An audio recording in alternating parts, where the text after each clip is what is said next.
En 1989, les frères Menendez massacrent leurs parents. C'est l'exemple même de ces enfants riches qui tournent mal. Vous pouvez posséder toutes les richesses du monde et n'avoir aucun sens moral. L'accusé a dit « Et triple, ce gros lard coulera en moins de 2. » Ça ne lui faisait rien de voir le sang de sa mère. Police secours, il y a un type par terre. Il a l'arrière du crâne qui saigne. Quand vos parents sont très riches, vous pouvez vous croire tout puissant, auquel cas vous courez à la catastrophe. Bienvenue dans les enquêtes de I, ces enfants riches qui tuent.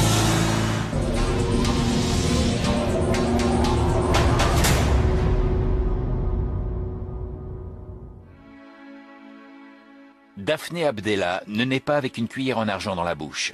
Mais en mai 1982, elle est adoptée par des parents fortunés. Sa mère venait de Paris, elle était mannequin, et son père était un homme d'affaires israélien. Ils avaient beaucoup d'argent et vivaient dans un appartement somptueux.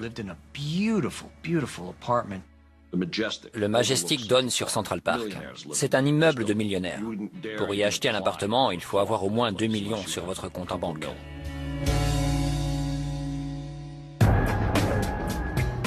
Malgré tout cet argent, Daphné s'attire des ennuis. Ils avaient beau la couvrir de cadeaux, elle a commencé à boire et à se droguer très tôt.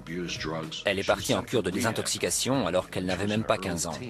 Et elle s'est fait renvoyer de Loyola, un lycée jésuite très prestigieux. Il n'y avait que son avis qui comptait. Elle se fichait des autres. De toute évidence, cette gamine a des problèmes.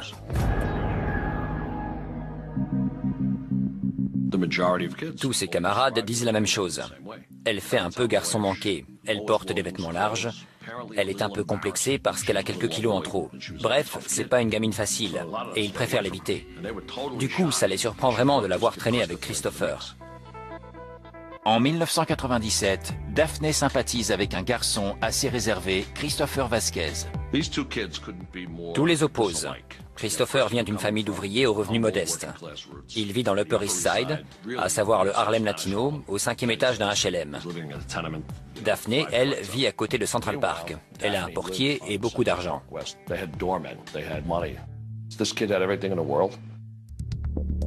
Les deux adolescents se retrouvent souvent l'après-midi pour traîner en ville et faire du roller dans Central Park. C'est d'ailleurs le cas le 22 mai 1997. Mais ce soir-là, selon les rapports de police, Daphné ne rentre pas chez elle. À minuit 49, Angelo Abdella décide d'appeler la police. Son père se fait un sang d'encre parce qu'elle est introuvable. Le père accueille les policiers dans l'entrée de l'immeuble. Le portier leur indique alors avoir vu Daphné dans la buanderie. C'est donc là qu'ils vont la chercher. Ils trouvent Daphné et Christopher nus, en train de se nettoyer près d'un évier parce qu'ils sont couverts de sang. Les policiers leur demandent pourquoi ils sont couverts de sang. Et ils disent qu'ils sont tombés en faisant du roller. Or, ils ont effectivement des égratignures qui peuvent expliquer tout ce sang.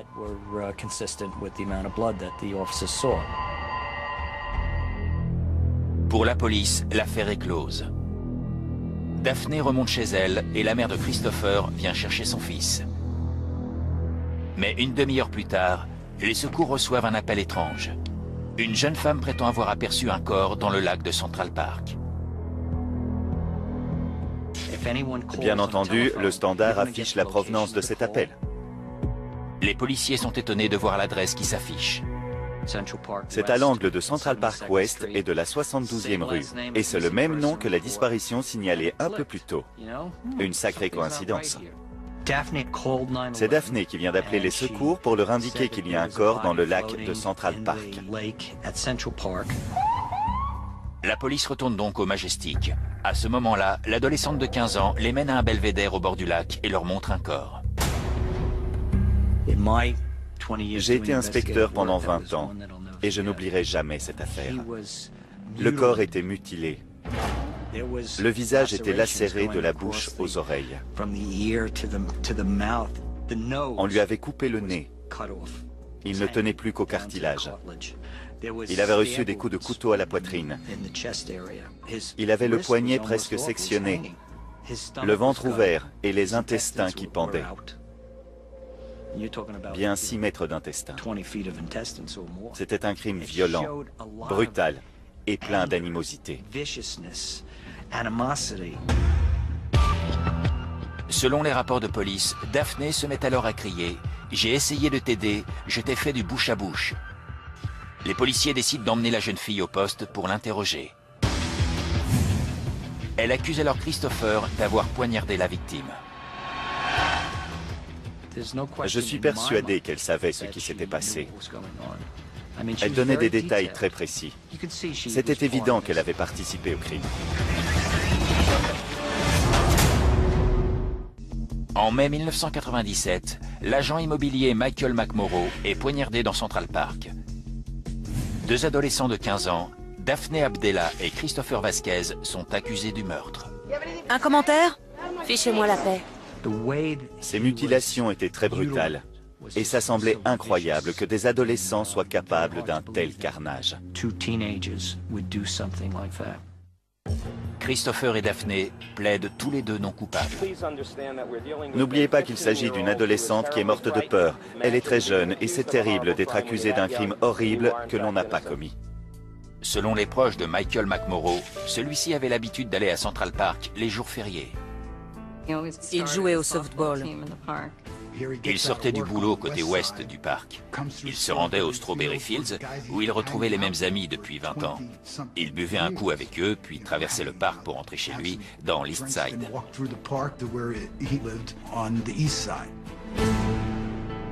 L'enquête indique que Michael quitte ses amis vers 23 h. C'est alors qu'il croise Daphné et Christopher, tous deux ivres. Or, Michael connaît bien Daphné. Ils vont aux mêmes réunions des alcooliques anonymes. Ils décident donc de prendre un dernier verre ensemble. Ils s'installent sous le belvédère face au lac et ils boivent des bières. À un moment donné, on ne sait pas trop quand, Daphné raconte que Michael l'enlace et qu'ils commencent à s'embrasser. Mais ce n'est pas un baiser fougueux, c'est peut-être juste un bisou sur la joue. Bref, en voyant ça, Christopher pique une colère. Je précise que c'est la version de Daphné qui raconte que la situation dégénère à ce moment-là. Peut-être que Christopher est jaloux. Peut-être que Daphné s'occupe plus de la victime que de Christopher. Quoi qu'il en soit, quelque chose va provoquer leur colère. Pendant l'audition préliminaire de Daphné, le procureur lit des extraits de sa déposition. L'accusé déclare avoir dit à Chris, le co-accusé, « Étripe-le, ce gros lard coulera en moins de 2. »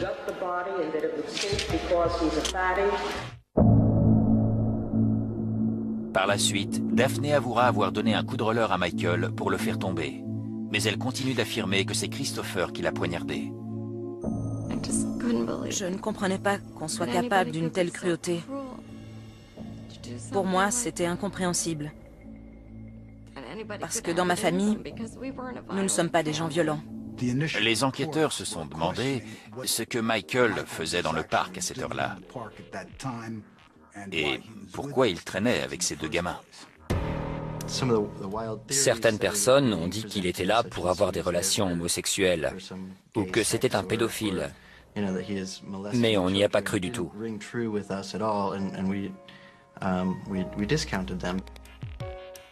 On se fichait de savoir le pourquoi du comment et qui l'avait tué. Tout ce qu'on savait, c'est qu'il était mort et que notre famille était anéantie. Pendant le procès, d'après le New York Times, l'avocat de Christopher accuse Daphné. De leur côté, les Abdella sont prêts à payer le prix fort pour engager le meilleur avocat possible. L'avocat de Daphné s'appelle Ben Brafman. Il est notamment connu pour avoir défendu P. Diddy. Bref, Daphné conclut un marché avec le procureur. Elle plaide coupable, mais pour un chef d'accusation moins grave, à savoir homicide volontaire et non meurtre aggravé. Les gens très riches ont les moyens d'engager des avocats très compétents. Et bien souvent, ils s'en sortent avec des peines moins sévères, voire sans aucune condamnation. Ça ne fait aucun doute. C'est comme ça que fonctionne notre justice. Daphné est condamnée à une peine de 3 à 10 ans de prison. Elle s'arrange également pour ne pas avoir à témoigner dans le procès de Christopher Vasquez.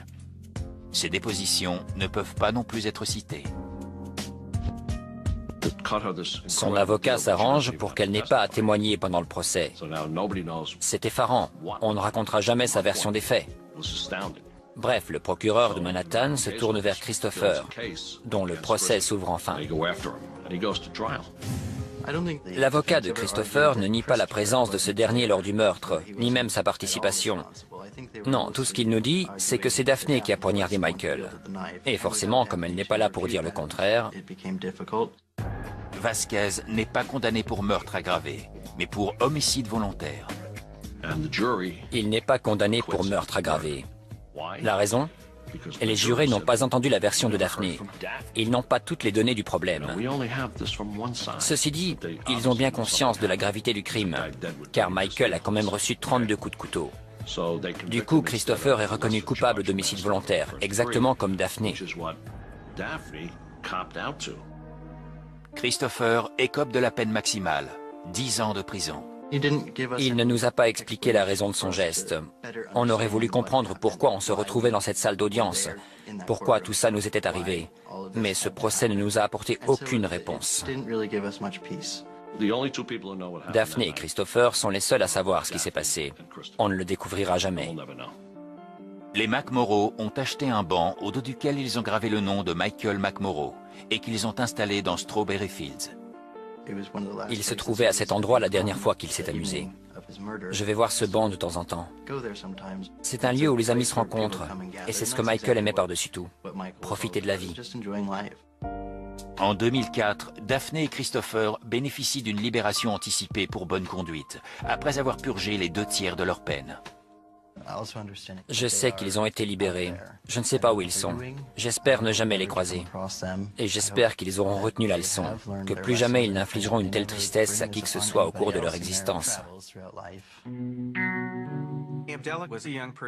Daphné Abdella avait tout pour réussir. Je pense même qu'elle avait une situation enviable. Mais elle a tout anéanti. C'est bien la preuve que vous pouvez posséder toutes les richesses du monde et n'avoir aucun sens moral.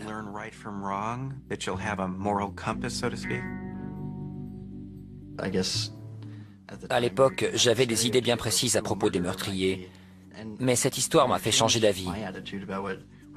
Ça m'a fait réfléchir parce qu'au fond, la violence est tout autour de nous. N'importe qui peut être un meurtrier.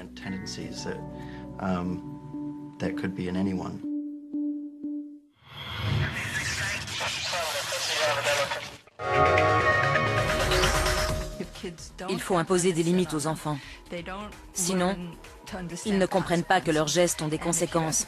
Et ils se croient tout permis.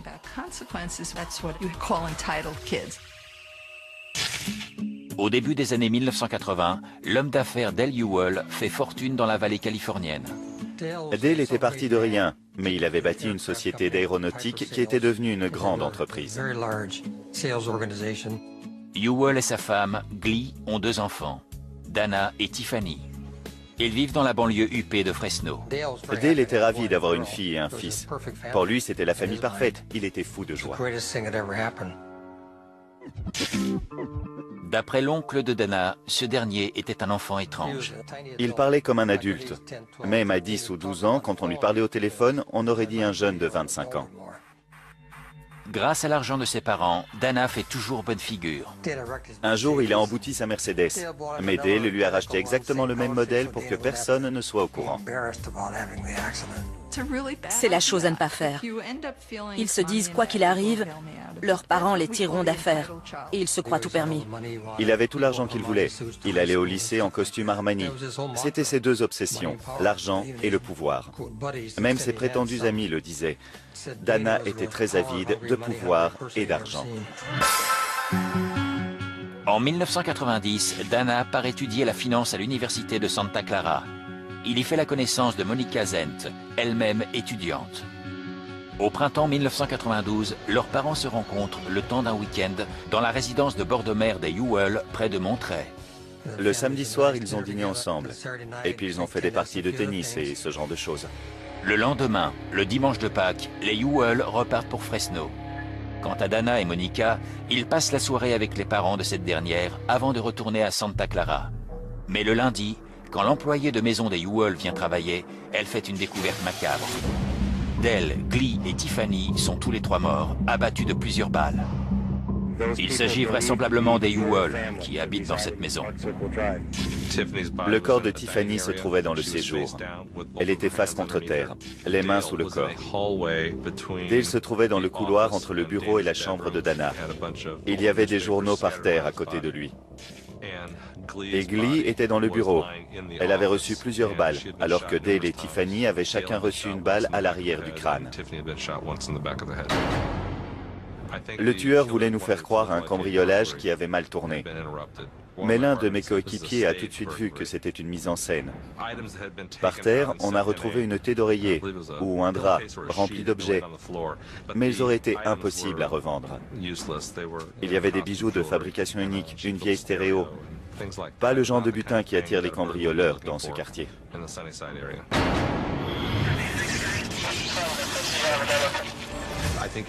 D'habitude, après un crime de cette violence, les gens ont toujours peur qu'il leur arrive la même chose. Mais là, quand on écoutait les conversations, c'était toujours la même question qui revenait. Où est Dana ?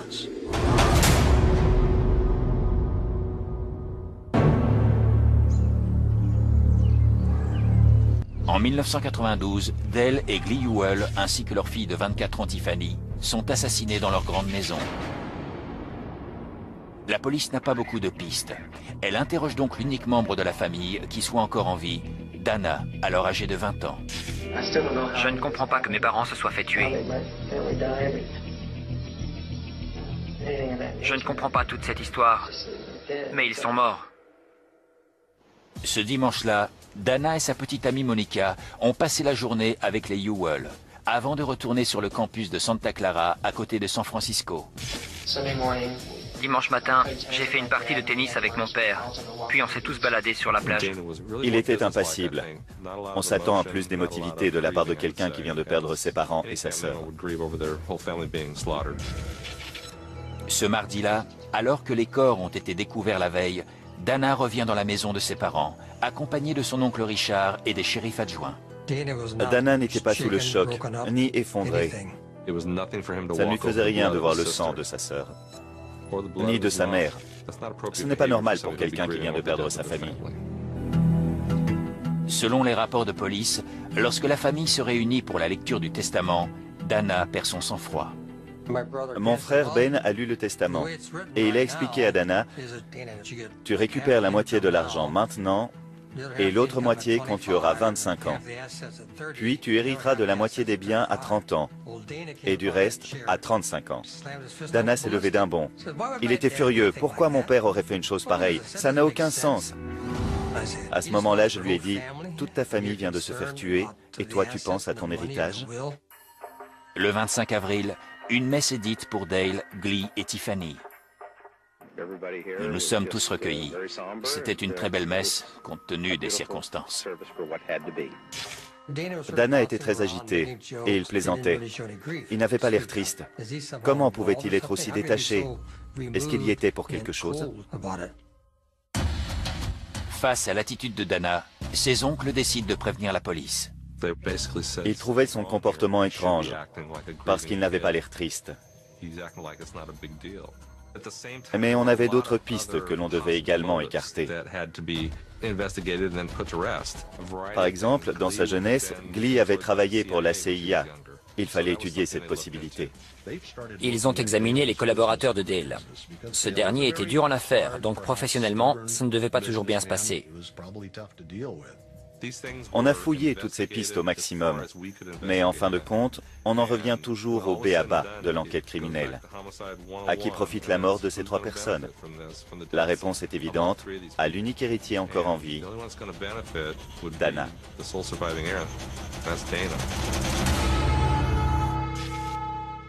Dana va hériter d'une fortune de 8 millions de dollars, ce qui fait de lui le suspect idéal, à un détail près. On s'est regardé et on s'est dit qu'il fallait qu'on prenne la route. Donc on est reparti vers le campus.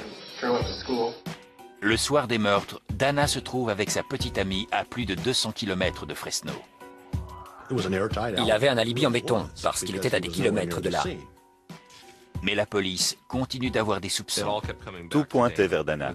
Alors comment avait-il fait? Puisqu'il n'était pas sur place, il avait dû engager un tueur. Les enquêteurs décident de faire des recherches à Santa Clara. Là, ils trouvent un article récent consacré à Dana. C'était dans le journal de San José. L'article racontait que Dana avait bâti une entreprise à partir de rien et qu'elle valait maintenant des millions. L'article parlait de lui, mais c'était la vie de son père qu'il racontait.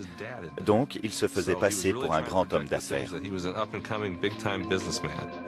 Quand il rencontrait des gens, il leur disait qu'il était millionnaire et qu'il serait bientôt milliardaire.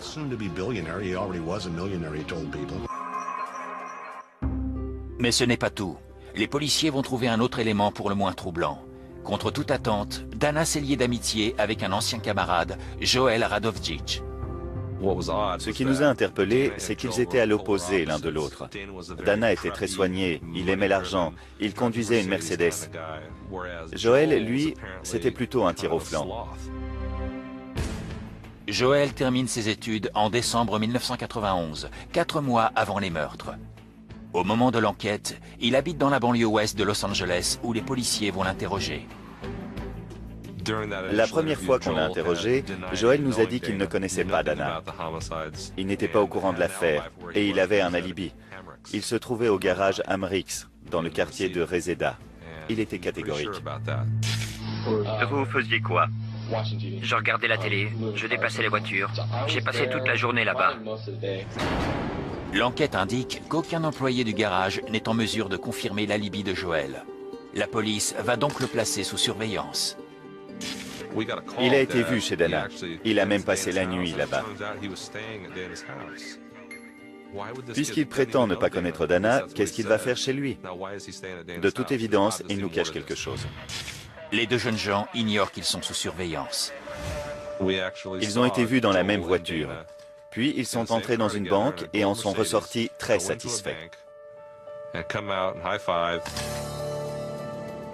Les inspecteurs continuent de suivre Joel. On s'est aperçu qu'il apprenait à piloter un hélicoptère. Il s'est avéré qu'il payait ses cours avec des billets de $100 tout neufs. Où est-ce qu'il trouvait cet argent? À ce moment-là, Dana n'avait pas encore touché son héritage, mais il gérait l'argent de sa grand-mère.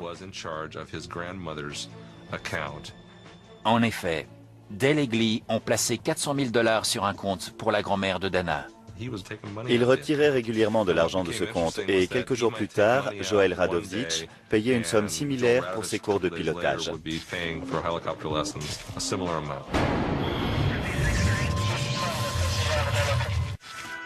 Au printemps 1993, les inspecteurs ont 2 suspects dans le triple meurtre d'une riche famille de Fresno. Ils pensent que Joel Radovjic, 22 ans, a abattu Dale Ewell, sa femme Glee et leur fille Tiffany. Mais la police soupçonne Dana, le fils des Ewell, d'avoir orchestré cet assassinat. Dana Ewell est obsédé par l'argent. Il est riche et il veut que tout le monde le sache. Or, ce crime profite à une seule personne, lui. Le hic, c'est qu'il a un très bon alibi. Il n'est pas à Fresno au moment des meurtres. Les enquêteurs cherchent donc des preuves incriminant Dana Ewell, qui a 22 ans, et son ami Joel. On est allé voir Dana à sa résidence universitaire et je lui ai annoncé qu'on soupçonnait Joel Radovjic des meurtres. À ce moment-là, il est devenu livide. Il a fermé la porte et 10 minutes plus tard, il est sorti par l'arrière du bâtiment. Dana quitte alors le campus pour contacter Joel depuis un téléphone public. Ça n'a pas de sens. On le prévient qu'on soupçonne Joel des meurtres et même pas 20 minutes plus tard, il l'appelle chez lui à Los Angeles. Des policiers vont alors suivre Joel jusqu'à un restaurant. Il est allé parler à l'un des serveurs. On a par la suite découvert qu'il s'agissait de Jack Ponce, un ami d'enfance des Radovjic. Lors d'un interrogatoire, Jack Ponce, 24 ans, reconnaît avoir eu une arme du même calibre que celle utilisée dans l'affaire Ewell. Quand on a découvert que Jack avait eu un fusil de calibre 9 mm, on s'est rendu dans l'armurerie qui lui avait vendu cette arme et on s'est procuré le même modèle. Ensuite, la police scientifique a tiré le même type de balle avec ce fusil. Or, elle portait les mêmes marques que celles prélevées sur Glee. Les inspecteurs possèdent alors suffisamment d'éléments à charge contre Joel et Jack, mais c'est Dana qu'ils veulent inculper. C'est Dana qu'ils voulaient arrêter. C'était leur objectif. Dans cette affaire, on a une multitude d'éléments qui viennent s'imbriquer. L'aspect financier, les photos, le fait que Dana et Joel ont été vus ensemble, les appels téléphoniques. On a donc décidé de retracer toute la chronologie. On a pris un énorme rouleau de papier, on y a tracé une longue ligne, et puis on y a inscrit les différents éléments par ordre chronologique. En mars 1995, presque 3 ans après les meurtres, le procureur émet un mandat d'arrêt contre Dana Ewell, Joel Radovjic et Jack Ponce. On a décidé d'arrêter Jack Ponce en premier, parce qu'on pensait qu'il n'avait pas vraiment participé et que par conséquent, il serait plus bavard que les autres. Pour échapper à une condamnation pour meurtre, Jack passe aux aveux. Jack nous a avoué que Joel lui avait demandé de lui acheter une arme. Puis par la suite, Joel lui avait tout raconté et lui avait confié un sac contenant une arme démontée.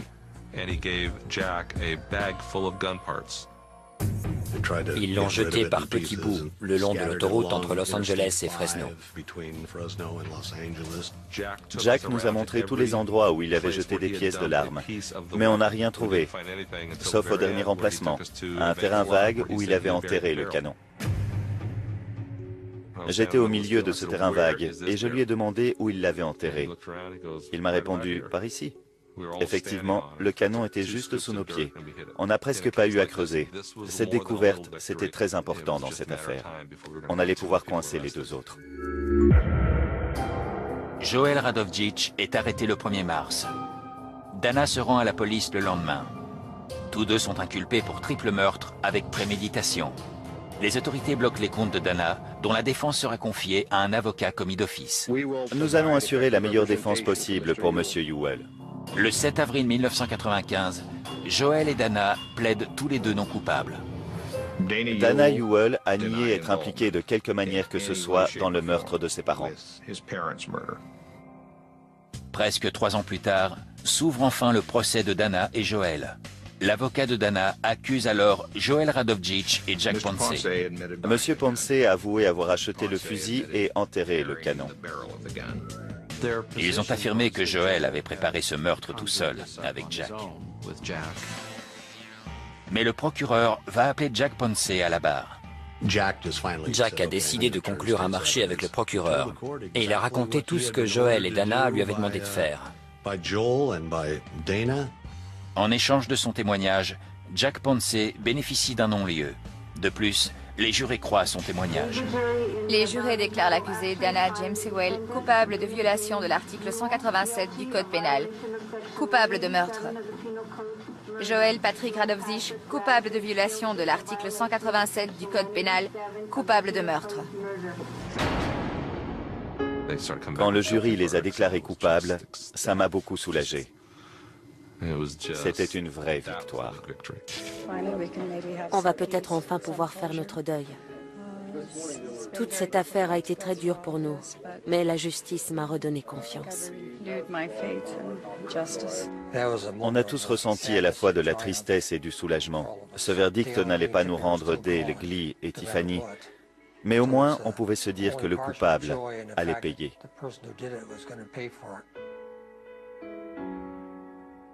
À la lecture du verdict, Dana va s'exprimer pour la première fois depuis le procès. J'aimais mes parents et ma sœur de tout mon cœur.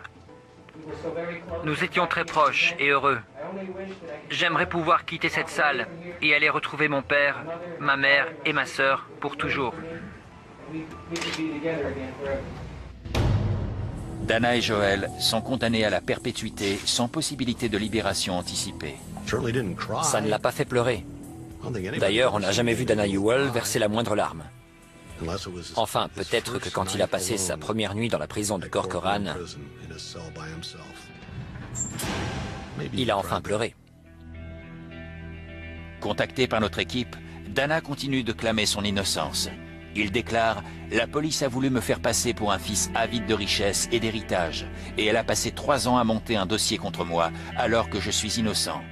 Par conséquent, le jury m'a condamné sans connaître tous les éléments de l'affaire. » L'argent peut vous monter à la tête. Et quand cela devient une obsession, on perd tout sens moral, même au point de commettre un meurtre. Et apparemment, c'est ce qui s'est passé ici. C'est particulièrement cruel de tuer une famille chez elle, de sang-froid, le dimanche de Pâques. L'avidité est un défaut terrible. Nous voudrions pouvoir remonter le temps et empêcher ce crime. Mais c'est impossible.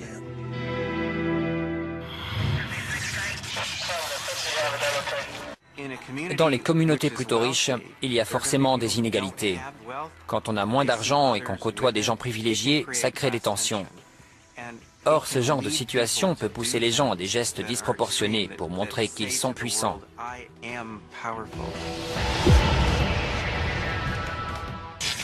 La Joya en Californie. Ses plages de sable fin, ses boutiques de luxe, ses villas de millionnaires et son taux de criminalité exemplaire.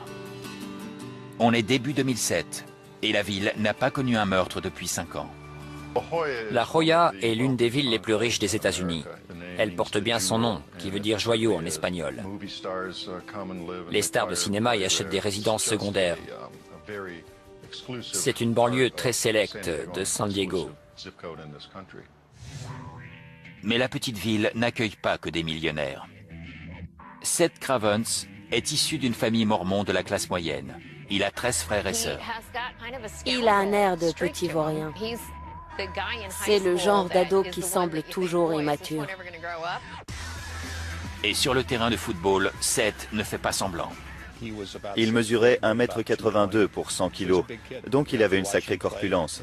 Sur le terrain, il était plutôt du genre à ruer dans les brancards. Il ne reculait pas face aux adversaires. Il baissait la tête et il fonçait. Avec 4 de ses amis, Seth forme la bande du Rocher aux Oiseaux, en référence à une île de la région. Les 5 jeunes gens se font une réputation de voyous.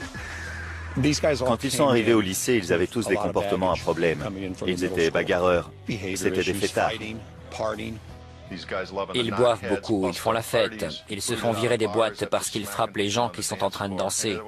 Mais ça fait partie de l'image qu'ils veulent se donner en tant que bande. J'allais dans le même lycée qu'eux, et c'était des brutes. Ils me raquettaient, ils tabassaient mes amis.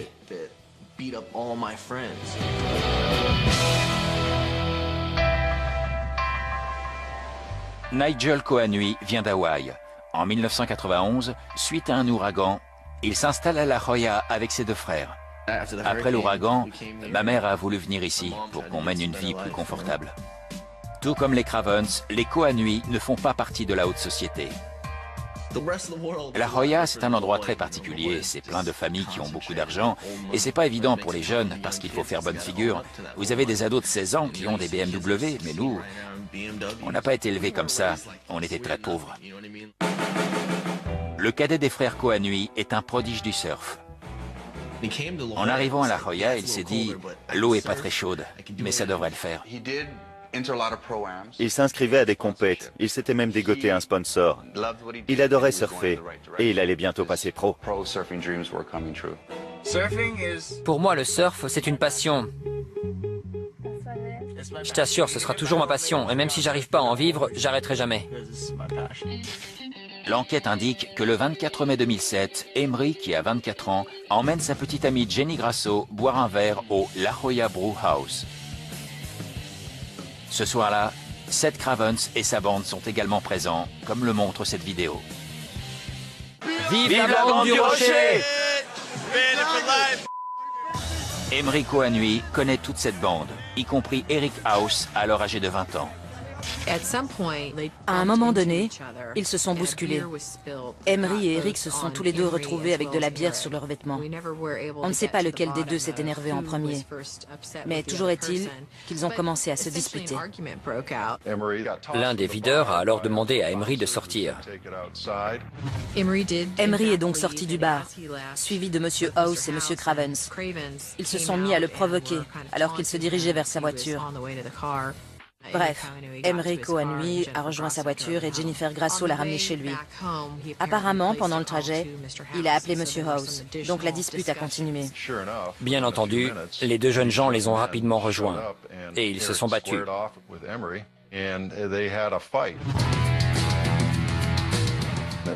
Selon la police, Emery a pris le dessus sur Eric House.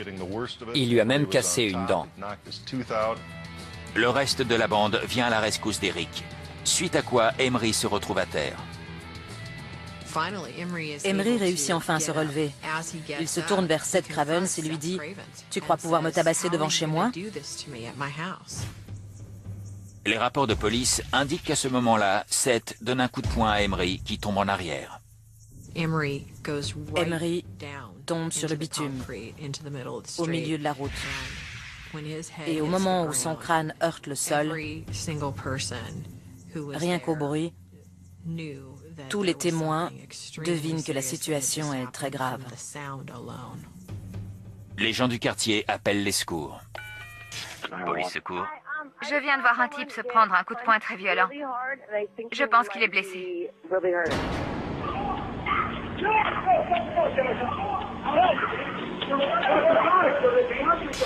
Police secours. Il y a un type par terre. Il a l'arrière du crâne qui saigne. Voyant qu'Emery a perdu connaissance, toute la bande s'enfuit, à une exception près. L'un des suspects est resté sur les lieux du crime, Eric House. Il semblerait qu'il ait perdu une dent pendant la bagarre. Et tandis que les autres prenaient la fuite, il est resté sur place, suite à quoi il a été placé en garde à vue. Le 25 mai 2007, au petit matin, une bagarre éclate entre Emery Coanui, alors âgé de 24 ans, et 5 autres jeunes gens de la ville côtière huppée de La Joya en Californie. Les rapports de police indiquent qu'après avoir reçu un coup de poing de Seth Cravens, 21 ans, Emery se retrouve à l'hôpital avec 3 fractures crâniennes. En plein milieu de la nuit, on m'annonce que mon frère est dans le coma. Quand je l'ai vu sur son lit d'hôpital, j'ai pas arrêté de me demander comment, dans une ville aussi riche, quelqu'un pouvait faire ça.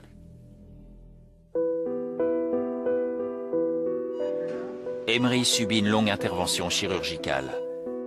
Mais il succombera à ses blessures 4 jours plus tard. Il souffrait d'un édème cérébral trop important. Alors les médecins ont dû le placer sous respirateur. Ses parents ont donc dû prendre une décision terrible. Mais comme il n'avait aucune chance de sortir du coma, ils ont décidé de le débrancher. Emery décède le 28 mai 2007. On a réexaminé les lieux du crime et on a réinterrogé les riverains. Seth Cravens est rapidement apparu comme le principal suspect. En effet, c'est lui qui avait frappé Emery, avant que ce dernier ne se blesse mortellement le crâne en tombant par terre. Mais les autres suspects étaient également impliqués, donc on les a tous arrêtés pour meurtre.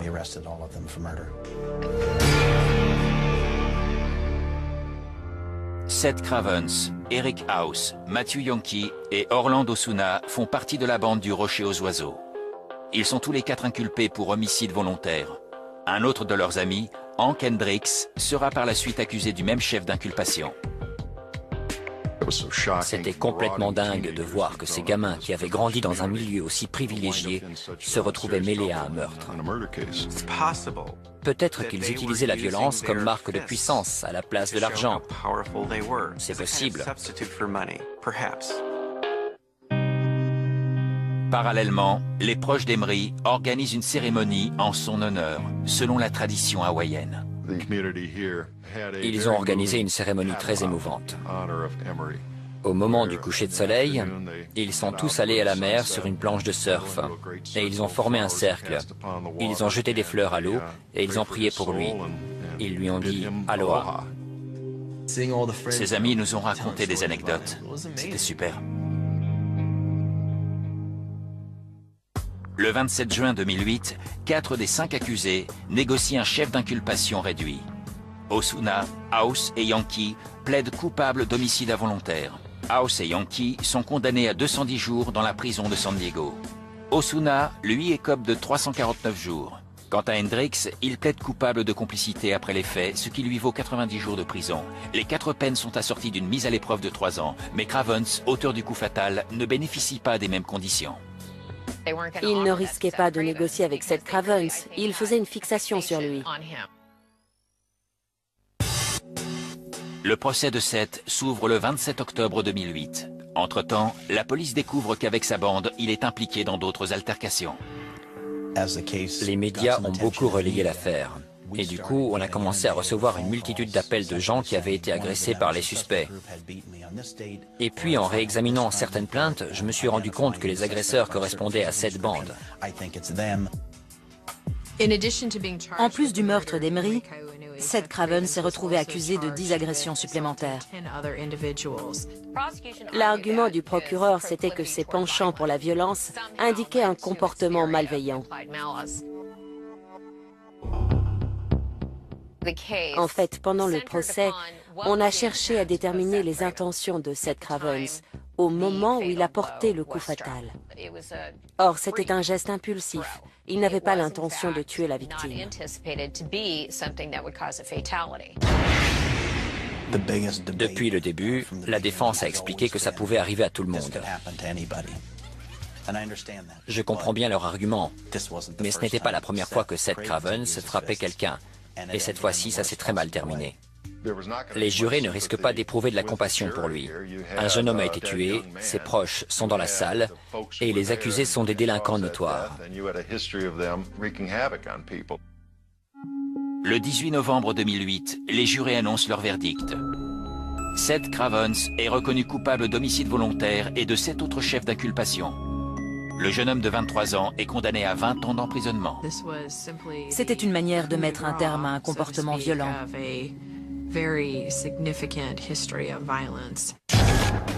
En décembre 2009, les autres condamnés bénéficient d'une libération anticipée.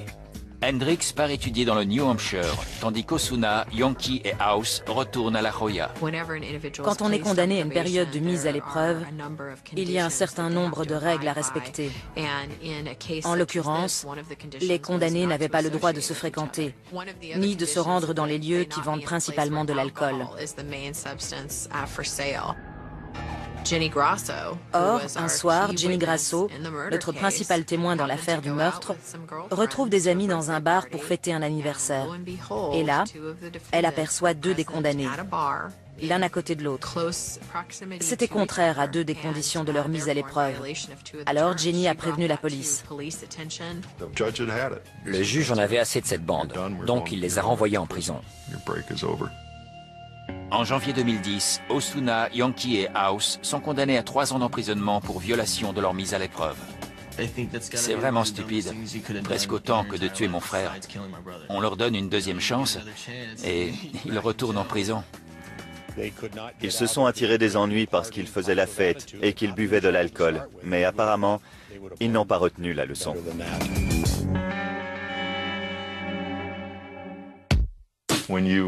Quand on est confronté à ce genre de comportement anormal, violent, haineux et malveillant, on cherche une explication. Ils n'ont pas fait ça pour l'argent. Il n'y avait pas de trafic de drogue. C'était même pas une histoire de territoire. Simplement, ils voulaient passer pour des caïds. Et ils aimaient la sensation que leur procurait le fait de frapper quelqu'un au visage. C'est la seule raison.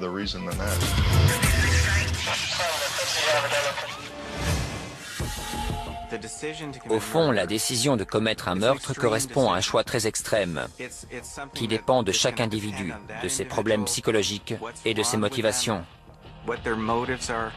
Mais en fin de compte, ce n'est jamais l'argent qui provoque ces meurtres. Ces gestes sont dus à une erreur de jugement infinie. Donc en théorie, ça peut arriver à tout le monde. Ce qui est intéressant dans ces affaires, c'est que même des gens très riches peuvent succomber à cette erreur de jugement et prendre cette décision extrême, qui conduit au geste le plus horrible qui soit.